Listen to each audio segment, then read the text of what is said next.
High, এইস কিচেনের বন্ধুরা, আজ আমি বানাবো গলদা চিংড়ি দিয়ে চিংড়ি পাতুরি। খুব পুরানো এবং খুব সুস্বাদু একটি রান্নার রেসিপি। তাহলে চলুন দেখে নেওয়া যাক। চিংড়ি মাছের পাতুরি বানানোর জন্য এখানে আমি নিয়েছি 1 কেজি বড় সাইজের বাগদা চিংড়ি। এবার এগুলোকে বেশ কয়েকবার ভালোভাবে ধুয়ে দেখুন এরকমভাবে খোসাগুলো পুরোটাই ছাড়িয়ে নেব। খোসাগুলো পুরোটাই ছাড়িয়ে নিয়ে মুখের দিকে যে নোংরাটা থাকে সেটা ফেলে দেবো, আর শিরা থাকে সেই শিরাটাও কিন্তু ফেলে দিতে হবে, আর পুরো খোসাটাই ছাড়িয়ে নিতে হবে। এইভাবে সমস্ত মাছগুলো আমি রেডি করে নিলাম। আর এই চিংড়ি মাছের সাথে নিয়ে নেব কিছু ভেজিটেবল।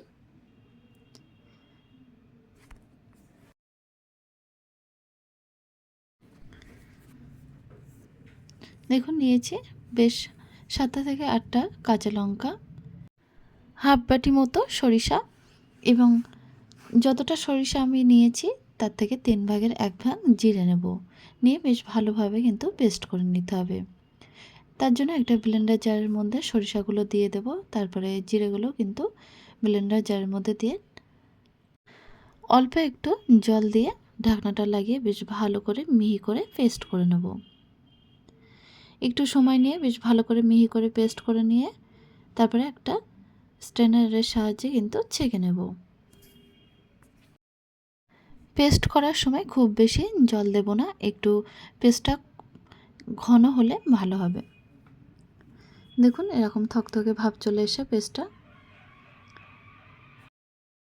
এবার কাঁচা লঙ্কাগুলো পেস্ট করে নেব। তার জন্য ব্লেন্ডার জারের মধ্যে দিয়ে বেশ ভালোভাবে কাঁচা লঙ্কাগুলো পেস্ট করে নেব। দেখুন মশলা পেস্ট কিন্তু খুব বেশি পাতলা হয়নি, ঘনই থেকে গেছে। এখন এই পেস্টের মধ্যে মিশিয়ে দিচ্ছি ছোটো চামচের হাফ চামচের একটু বেশি হলুদের পাউডার, আর দিয়ে দেবো হাফ চামচের একটু বেশি লবণ, এবং 2 চামচ মতো সরিষার তেল দিয়ে বেশ ভালোভাবে জিরা সরিষার সাথে বেশ ভালো করে মিক্সড করে নেব। দেখুন খুব ভালো করে মিক্সড করে নিতে হবে। যেহেতু এটাই মেন মশলা, এই জন্য লবণটা আমি একেবারেই চেক করে নিচ্ছি। লবণ এখানে কম বেশি হলে লবণ দিয়ে আবারও ভালোভাবে মিক্সড করে নিতে হবে। মশলাটা রেডি হয়ে গেছে। এখন এর মধ্যে সুন্দর করে ধুয়ে রাখা চিংড়ি মাছগুলো কিন্তু দিয়ে দেবো। দিয়ে বেশ ভালো করে চিংড়ি মাছের সাথে মিশিয়ে নেব। নিয়ে আধা ঘন্টা মতো রেস্টে রেখে দেব। আধা ঘন্টা রেস্টে রেখে দিলাম।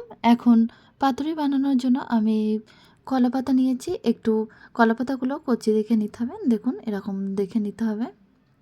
নিয়ে পাতাগুলো সাইজ করে কেটে নেব। মাঝখানে যে শিরাটা থাকে সেটা বাদ দিয়ে বেশ সুন্দর করে চৌকো করে কিন্তু কেটে নিতে হবে। কলাপাতাগুলো সুন্দর করে কেটে ধুয়ে নিয়েছি। এবার এই কলাপাতার মধ্যে আমি 1টা থেকে 2টো বা 3টে আপনাদের ইচ্ছা মতো চিংড়ি মাছের মিক্সচারটা কিন্তু কলার পাতার মধ্যে দিয়ে দিচ্ছি। দেখুন প্রথমে এখানে আমি 2টো করে চিংড়ি মাছ দিয়ে দিচ্ছি। যেহেতু বাগদা চিংড়াগুলো একটু বড় সাইজের, ওই জন্য 2টো করে মাছ আমি দিয়ে তারপরে পাতাটা সুন্দর করে মুড়ে দেব। পাতুরিটা ভালোভাবে সেট করার জন্যে আপনারা এখানে সুতো দিয়েও বাঁধতে পারেন। আমি এখানে একটা টুথপিক নিয়ে একটা সাইডে বেশ ভালো করে আটকে দিলাম। একটা পাতুরি রেডি হয়ে গেছে। এবার দেখুন আমি আরেকটা পাতুরি রেডি করছি।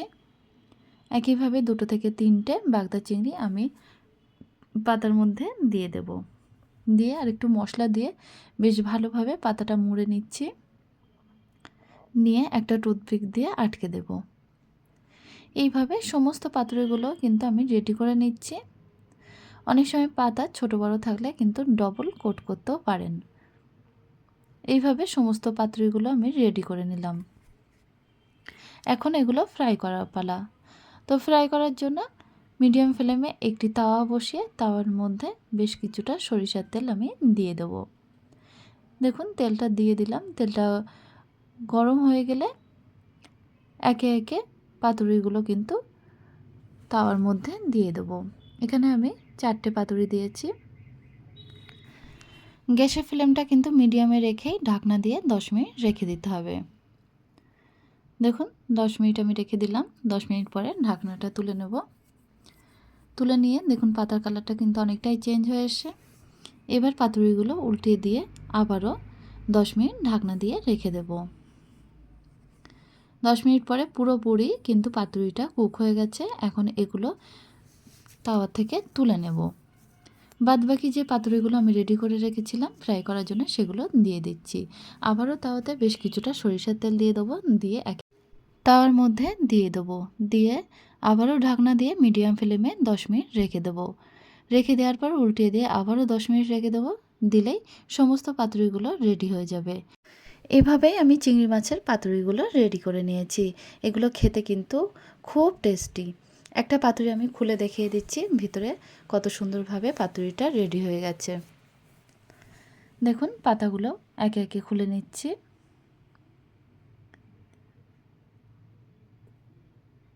পাতাগুলো খোলা হয়ে গেছে। দেখুন চিংড়ি মাছটা কালারটা কিন্তু খুব সুন্দর চলে এসে আর এটা সেন্টটা খুব দারুণ বার হচ্ছে। তৈরি হয়ে গেছে চিংড়ি মাছের পাতুরি। গরম ভাতের সাথে এটা খেতে কিন্তু খুবই ভালো লাগে। একটা ছাড়িয়ে আমি দেখিয়ে দিচ্ছি। চিংড়ি মাছগুলো একেবারেই পারফেক্টভাবে কুকড হয়ে গেছে।